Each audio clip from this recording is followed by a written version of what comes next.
Are you somebody that makes decisions out of inspiration, or are you someone that makes your choices and decisions out of desperation? What do I mean by that? Are you someone who jumps in, you say yes, you feel alive, you feel excited, you've built anticipation, you cannot wait to show up, to do the thing that you say you want to do? Or are you someone that is desperately hoping, wishing, waiting for something to happen? And so you maybe make a decision that you can't afford, and it's out of desperation. I'm with my fave of all time. And Miss Lorraine Lawson. Lorraine Lawson. Lorraine Lawson. Lorraine Lawson. Lorraine Lawson. I just love her so much.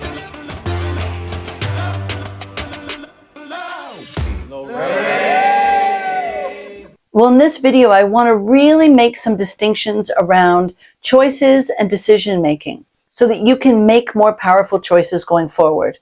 Are you ready?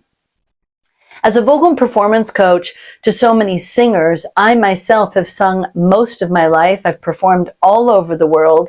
And there's this idea around making a choice or a decision that says this: trust your gut. Have you ever heard that sentence, trust your gut? And so if we think about trusting our gut, we think about, okay, that feeling inside me that says, I really want to do this, or I really don't want to do this. If you've ever pushed yourself to do something that scares you, possibly something that you're afraid of, something that's unknown, something that is uncertain, there's that feeling in your gut that's literally twisted up, isn't it? A feeling of almost feeling seasick, right? That feeling of being seasick. But whenever I have felt that, I still get on that stage. I still perform. Somehow I'm able to. Is it because I'm fearless, or is it because I've trusted this idea that if I feel that, it's okay to feel it. I'm going to overcome my fear with strength, with courage, with preparation and practice, because that feeling in my gut can't always be trusted. Are you following me? And what about the thoughts in your head? You know, sometimes we say, well, let's trust the conversation that's going on in your mind. Well, I don't think you can always trust the conversation in your mind to be accurate, because sometimes the thoughts in your mind are anticipating all the problems. You might be someone who has an ability to see every possible problem before it even happens, and oh my gosh, and what about during your presentation, during that thing that you're afraid of? If your mind is going wild and you're like, how come that person is talking over there? Why aren't there more people? And you know, I used to sing the anthems for sporting events here in Toronto, and I remember my inner dialogue completely racing when I was singing, "Oh, Canada, our home and native land." And while I'm singing the national anthems, my hand was shaking. My mind was like, oh my God, people don't want me to do this. This is crazy. They just want, you know, the sporting event to start. And I was so nervous. What if I forget my words? You know, the very famous Barbra Streisand and many, many other artists have shared that they are afraid of forgetting their lines. They're forgetting their words. And so they use teleprompters to help them, or they have stage fright. And you think, well, how can they have stage fright? They are making millions of dollars. They're selling out shows. Well, there is this idea that people can overcome their fears. It's not really a feeling of fearlessness that we're looking for in life, but it is our ability to overcome those fears and to do it anyway. And that is a muscle that you can develop right now, today. So let's take this one step further. What about all the people who sit on the fence, are content with observing, waiting, taking in information, waiting for the right weather to make that decision, waiting for, you know, when they feel loved, waiting for, if I only had enough money, then I would make this choice or decision. So those people who wait are probably the most common group. The people who feel that feeling of fear in their gut that we were talking about usually don't do it. Most people do not develop the skill of overcoming that fear. People with really negative, critical inner dialogue usually don't overcome that either, unless they build the muscle to do it. Most of us are going to sit in this middle position of waiting, observing, wishing and hoping, having a different kind of sentence in your mind that says, if only. This choice would be a lot easier if only I had more time, if only I had more money, if only I were loved again, if only I was in the right relationship, if only, you know, there was a sign from God that told me that this decision was going to pan out. Does this make sense? Okay. So let's break this down even further. If we say that most choices and decisions really do come from either a state of inspiration or desperation, it makes sense that I build the muscle of inspiration. So let's write this down. Inspiration. We know we want to make our choice and decision from this state. But I need to know what gets me into this state. Have you ever noticed?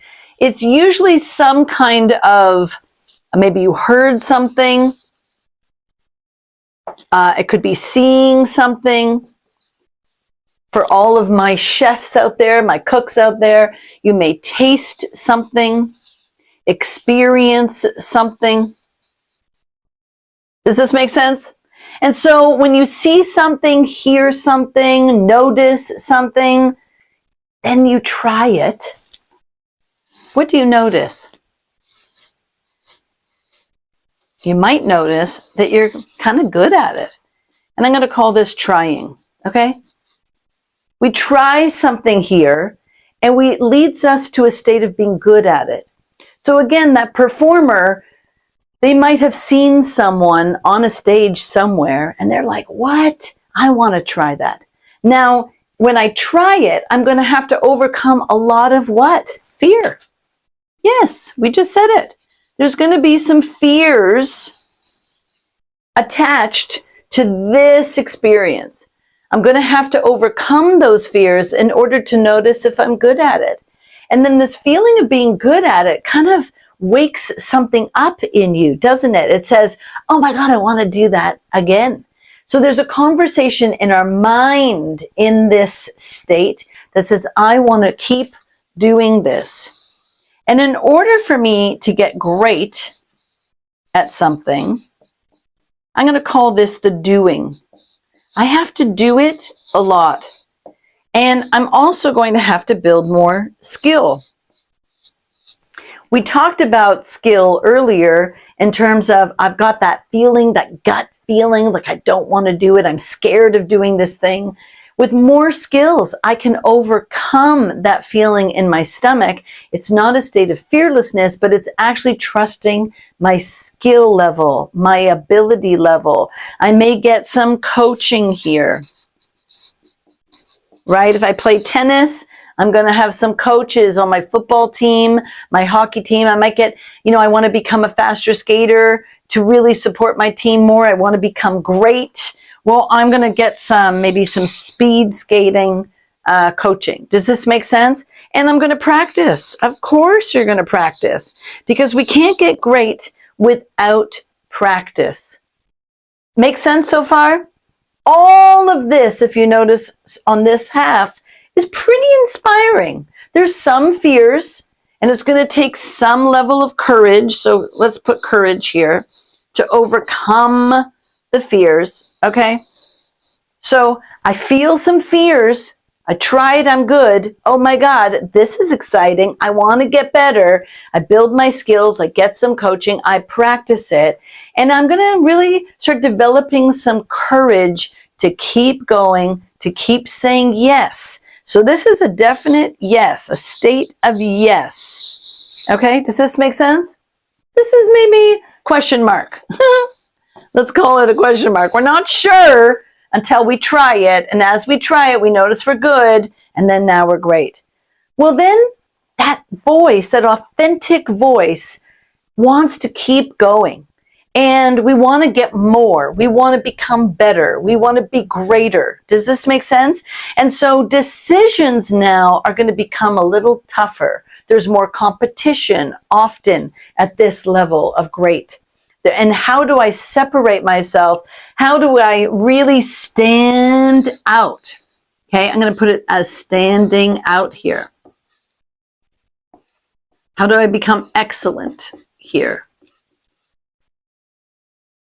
How do I become the best in the world here? Well, notice how I've done it as an uphill climb, because it does feel like an uphill climb. Some decisions here might get tougher also here, because we tend to lose inspiration here. If you're in business, this might be really resonating with you, because as we start to build our business, here the business is trucking along, it's getting pretty great, right? We're doing great. And now we want to start to stand out in the world. We want to break away from any other competition. We want to really start to separate ourselves. And so we tend to want to accelerate our decision making faster and faster. We want to get here maybe without the work also that is necessary in our skill building and our practice. We want to accelerate maybe too soon. And so in order to stand out, what do we need? We need experience. We need trust. We need confidence. And when we feel these things, when we start to really notice in our skill building, well, now I trust myself. Like, for example, I'm doing this YouTube video. I don't have notes. I haven't memorized anything. I've just taught this to hundreds and hundreds of artists over a long period of time. And so my sharing it with you is just a one-hit wonder, a one-take wonder, you know. I'm just sharing it with you because I'm so passionate about helping more people really learn the skill of standing out too, of overcoming those fears that we all have and staying in inspiration. Okay, does this make sense to you? Okay, awesome. So I trust myself. I have confidence here. And this is where sometimes people lose their inspiration. Why? Because they stop growing. They stop growing. And in order to keep going, we have to start learning the skill of staying in inspiration. And so this is having some kind of renewal, growth, learning, new challenges.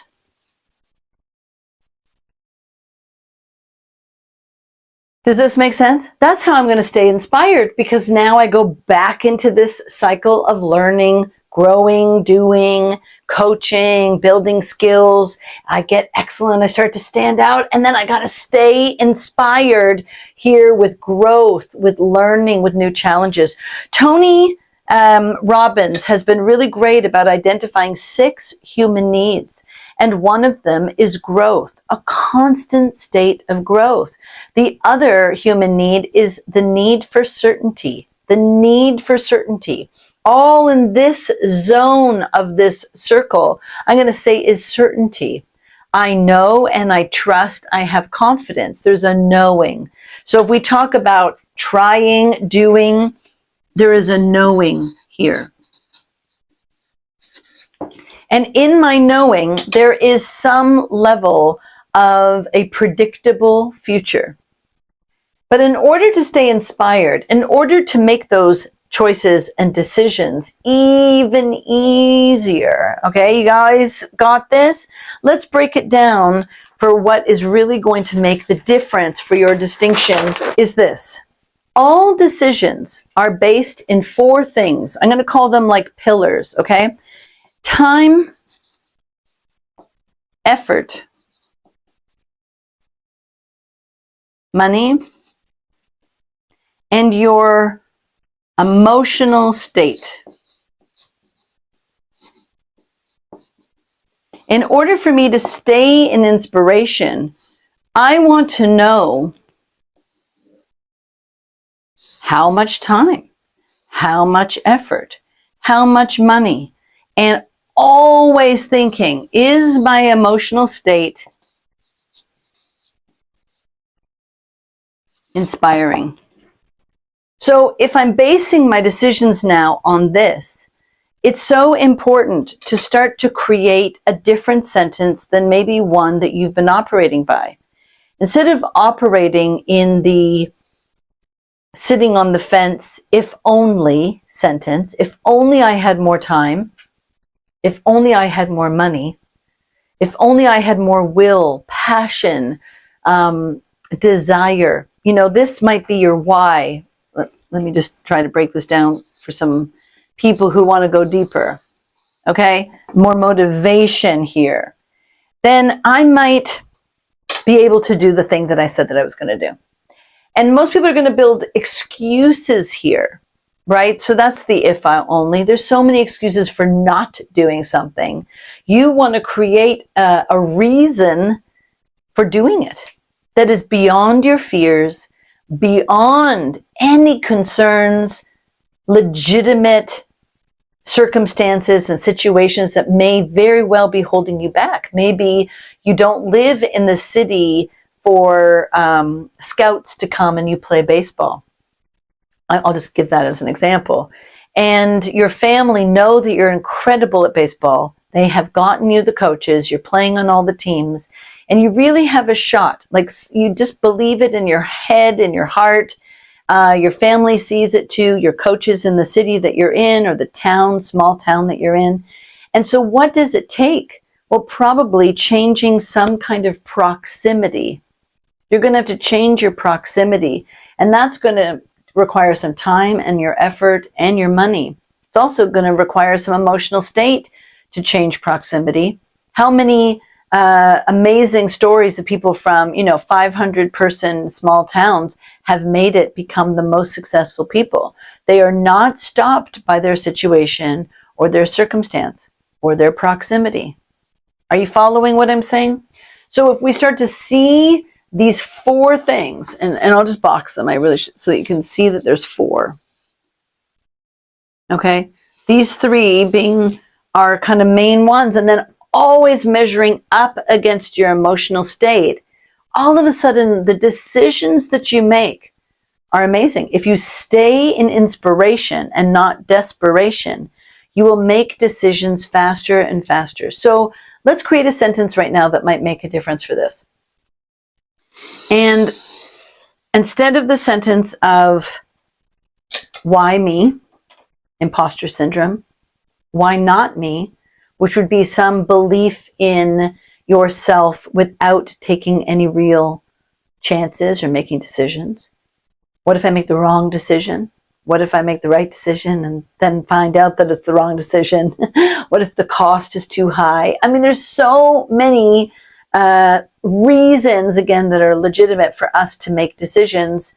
And I want you to create a sentence today that is going to help you stay in inspiration. So my sentence that I created years and years and years ago is that I'm going to make a choice knowing that there's a perfectly good other choice.